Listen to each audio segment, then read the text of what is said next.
Pandemi COVID-19. Assalamualaikum warahmatullahi wabarakatuh. Salam sejahtera bagi kita semua.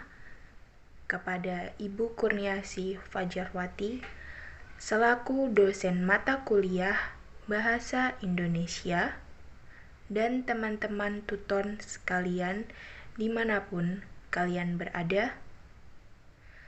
Pertama-tama, mari kita panjatkan puja dan puji syukur terhadap Tuhan Yang Maha Esa atas kehendak dan kuasa-Nya yang telah mengizinkan kita untuk diberikan kesempatan dalam pertemuan tuton pada diskusi sesi keempat ini.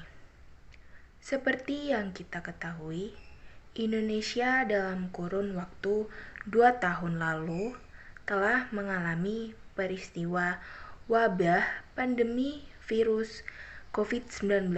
Lalu, pengertian pandemi COVID-19 sendiri adalah menurut Kementerian Kesehatan dalam web www.kemenkes.go.id, coronavirus adalah keluarga besar dari virus yang menyebabkan penyakit pada manusia dan hewan. Awal mula virus ini ditemukan pada Desember 2019 di kota Wuhan, China. Di Indonesia sendiri, kasus terjangkit COVID-19 ditemukan pada 2 Maret 2020. Kasus ini menjadi sebuah rujukan awal dari pandemi COVID-19 di Indonesia.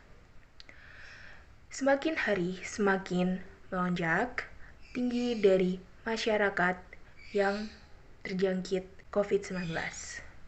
Dugaan awal penyebab utama penyebaran virus COVID-19 berasal dari kebocoran lab di kota Wuhan.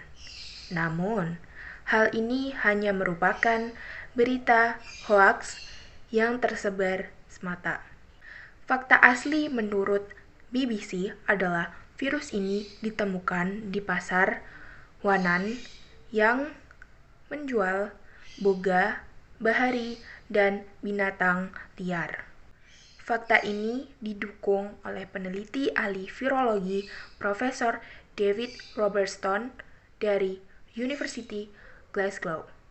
Ia mengeklaim akan mengkoreksi jika awal mula virus ini berasal dari pasar Wanan dan bukan dari kebocoran lab di kota Wuhan.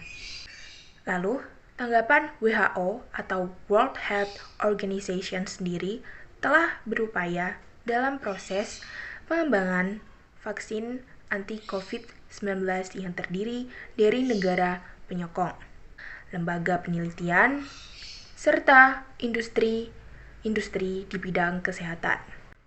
Kemudian, apa saja gejala dari masyarakat yang terjangkit COVID-19 ini? Gejala awal pada manusia adalah dengan diagnosis infeksi saluran pernapasan mulai dari flu biasa hingga penyakit serius seperti Middle East Respiratory Syndrome atau yang kita sebut MERS dan Severe Acute Respiratory Syndrome atau yang kita sebut SARS. Jika penderita sudah mengalami gejala tersebut, segera melakukan tes antigen atau PCR yang dianggap lebih akurat hasilnya. Kemudian, lama masa inkubasi dari virus ini pada benda adalah sekitar 2 jam sampai 5 hari dari orang yang terjangkit. Sedangkan masa inkubasi dari diri manusia adalah sekitar 1 sampai 14 hari atau 2 minggu. Lalu, upaya dalam menanggulangi proses agar tidak menyebarnya virus COVID-19 adalah dengan melakukan lockdown. Lockdown sendiri merupakan kegiatan dalam suatu wilayah tertentu yang jumlah manusia terjangkitnya sudah mencakup angka tinggi hingga meraih angka kematian yang tinggi. Oleh sebab itu, dilakukan kegiatan lockdown. Selama masa lockdown sendiri, masyarakat tidak diperkenankan untuk beraktivitas di luar rumah. Jadi, masyarakat hanya diperbolehkan beraktivitas sehari-hari yang normal hanya di dalam rumah. Selain itu, para masyarakat yang ingin melakukan kegiatan beraktivitas di luar lingkungan rumah juga diharuskan melakukan kegiatan 3M, yaitu mencuci tangan, memakai masker, serta menjaga jarak dari satu sama lain. Apabila ingin beraktivitas di luar masyarakat diwajibkan harus memiliki riwayat vaksin yang lengkap terlebih dahulu. Demikian gagasan tentang topik pandemi COVID-19 yang telah saya ungkapkan kepada Ibu Kurniasi Fajarwati, MPD, selaku dosen mata kuliah Bahasa Indonesia, dan teman-teman Tuton sekalian dalam Tuton sesi 4 ini. Saya ucapkan terima kasih karena telah memberikan materi Tuton pada sesi 4 ini dengan sangat baik, sehingga saya mengerti materi pada sesi Tuton 4 ini. Wassalamualaikum warahmatullahi wabarakatuh.